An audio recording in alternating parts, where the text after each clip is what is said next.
Okay, now a very probably popular topic is going to be the topic of sexuality and spirituality. My views and thoughts on this are pretty bland these days.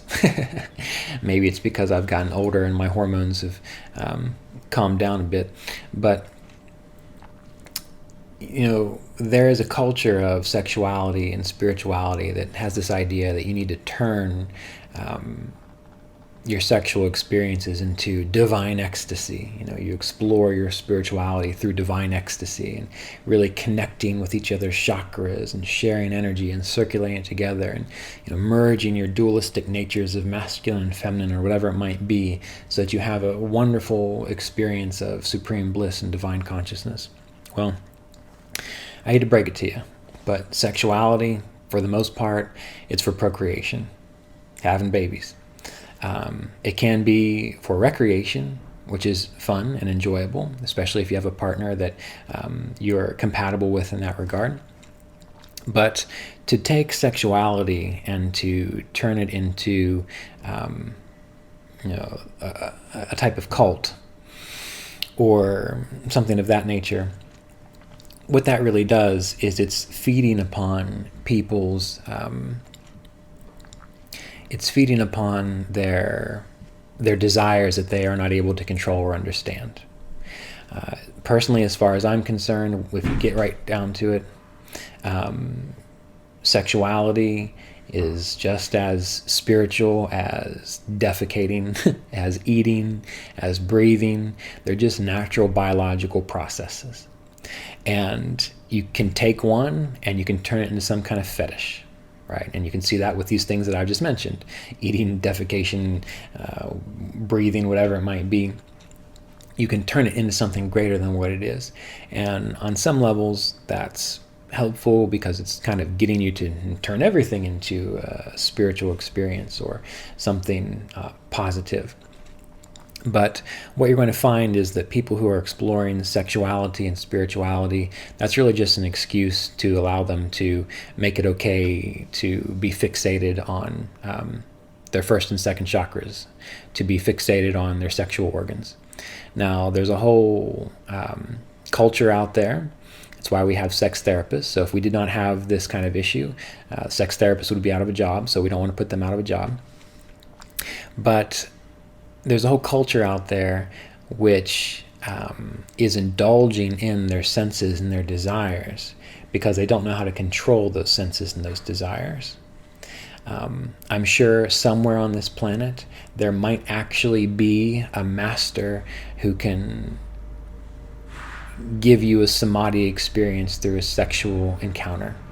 But at the end of the day, that is just entertainment like anything else. In the same way that I really think the whole idea of chasing samadhi experiences is just entertainment, because it's a form of escape. Why do you seek the divine, awesome pleasure of sexuality? Why do you seek this idea of losing yourself in the Paramatman, Brahman, in unbounded samadhi? Why do you seek those things? Because you're looking for an escape. You're not looking for reality. You're not looking for spirituality. You're looking for an escape. And that's okay every now and then. It's the same reason people do drugs. Why do people do drugs? Why do people say you can take drugs and have spiritual experiences? Well, because they're equating escapism with spirituality. And those kinds of experiences can give you glimpses sometimes of what's possible when you are completely free of concepts and you are completely clear. But all they're doing is attaching you to the need to have that drug or that experience or that sexual partner or whatever it might be, to feel that again. So it's in a sense perpetuating kind of an addictive cycle. So when it comes to sexuality, enjoy your sexual partners. Have fun. There's nothing wrong with that. Sexuality is a normal biological response. Someone asked me, well, should I become celibate? Well, if you try to become celibate, all you're going to do is end up thinking about sex all the time. You're just not going to be having it. Or if you try to force yourself to be celibate, to release your desire for sex, ultimately to squash it out. Well, if you're in a romantic relationship, well, that could be very bad, because I'll tell you from experience, when you go that route and you kill it, well, then you lose a very important part of your capacity to connect with your partner. So you want to treat it for what it is. It's something enjoyable. It's for procreation mostly. But if you can enjoy it with your partner, great. If you're obsessed with it, if you look at pornography, if you're always trying to get away from sexuality, you find it to be gross or disturbing, or you can't shake weird thoughts out of your head, well, that's coming from a deeper issue that has nothing to do with sexuality. Having a healthy sex drive means you have a healthy body. Finding a compatible partner is very good when you have a healthy body and a good sex drive, and then you are able to enjoy sex, move on, right? Just like anything else. You eat, you move on. You go to the bathroom, you move on. It's important for what it's important for, okay? But not beyond that. And at least from my approach, our goal is not to encourage an escapist experience. Our goal is not to make you dependent on something in particular. It's to get you to realize what is true, what is the supreme reality, the infinite abstract intelligence, all these words we can use, God, divine consciousness. What is that really? So when it comes to sexuality, treat it for what it is. Of course, if you have an extreme fascination with sexuality, you're not going to like this video and you're going to say, I have no idea what I'm talking about. That's fine. Maybe I don't. But what I'll say is that for most of the people that I've met who have really made this whole idea of sexuality having to be such an important part of their spirituality, it's because they were obsessed with sex.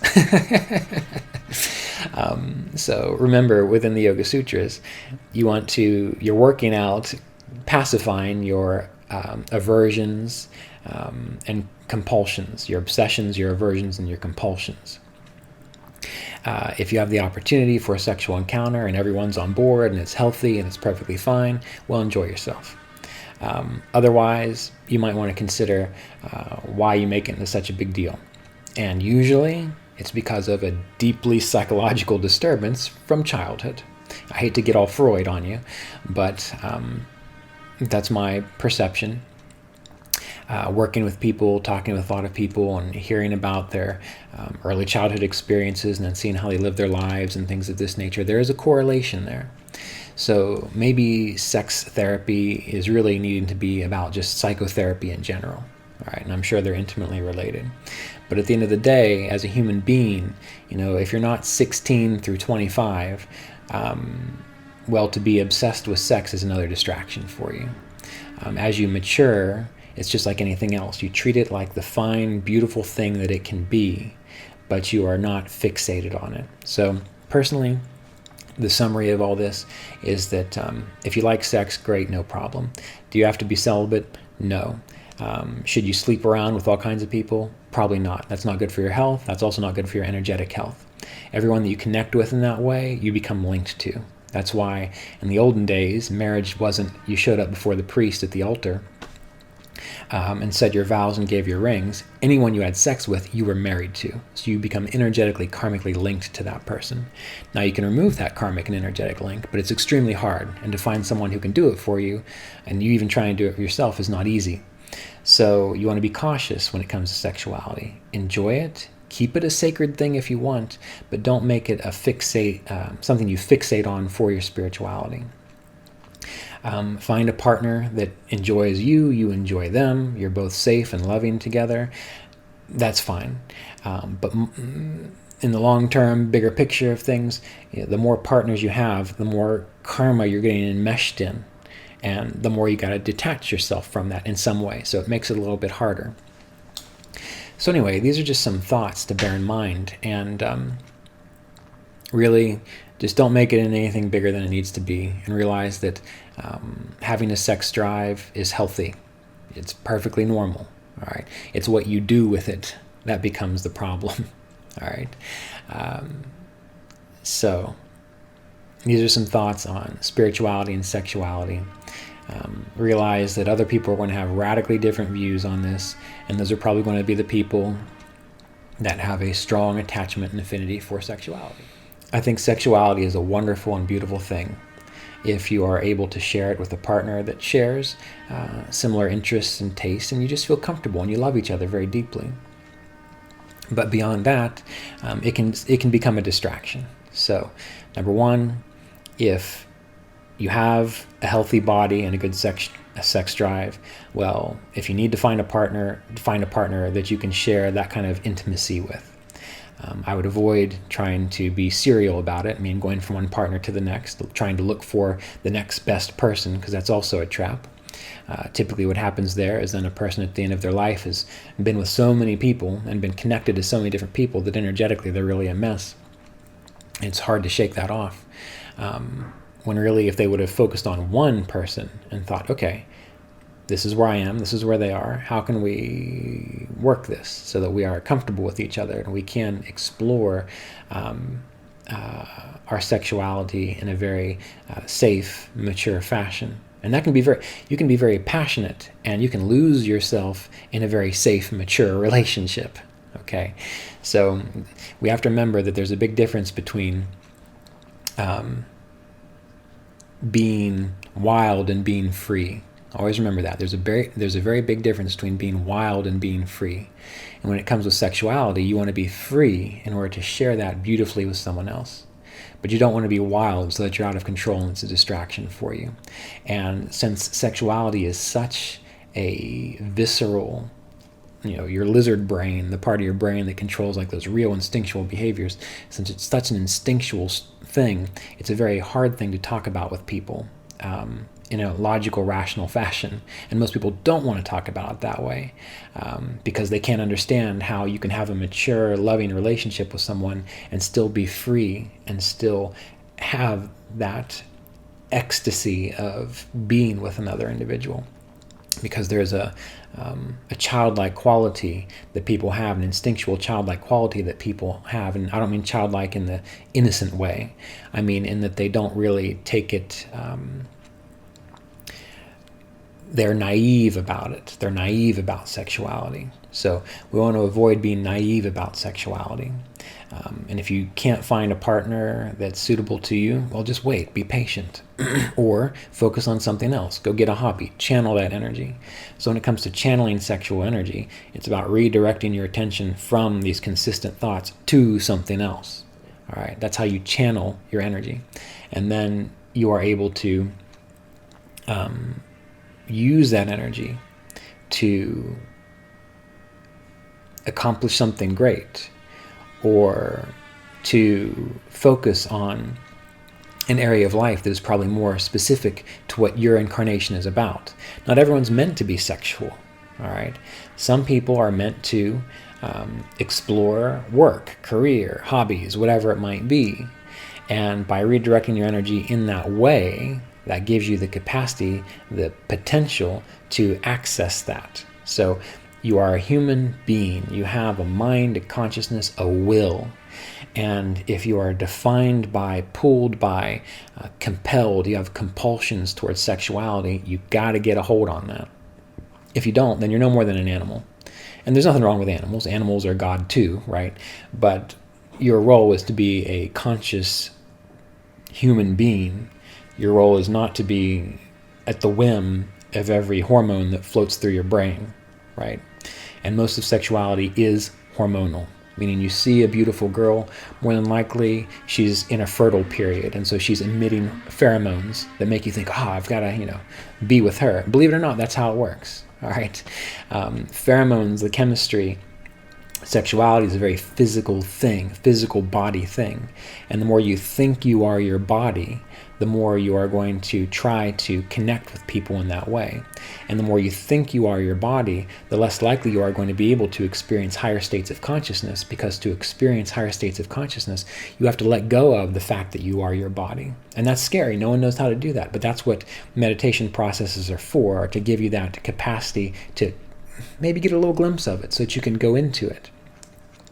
And then sexuality just becomes what it is. It's just a thing that happens.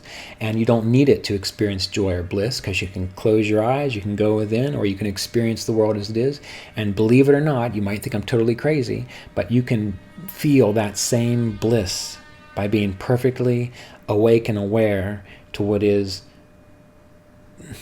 the truth of this infinite consciousness, this abstract intelligence. And to people so caught up in their body, that's going to seem very boring, and that's going to seem very lame, essentially. And that's fine. You can have your attachments to the body. Eventually it'll wear out. You can have all the money in the world, it's still not going to make you happy. You can have the best sex in the world. At the end of the day, you're still going to be looking for more best sex. You can have the most beautiful partner in the world, let that roll on for a couple years, and sure enough, you're going to be stuck in the same boat of looking for that same thing. But when you are able to access clearly, without attachment to things like sexuality or physical beauty or the idea of wealth or whatever it might be, when you access very clearly that state of fulfillment beyond those things, then almost everything becomes fulfilling to you. And you're no longer drawn to try to define yourself by connecting with someone else, being with a certain person, taking on some kind of tantric, esoteric practice. It's not as fascinating for you anymore. Every little moment becomes beautifully fascinating. So whether you believe me or not, it doesn't really matter. But those of you who stay committed to your path, you will see that this is true. And then again, you will know the difference between being wild and being free. There's a difference there. All right, so thanks a lot, and we'll be in touch soon.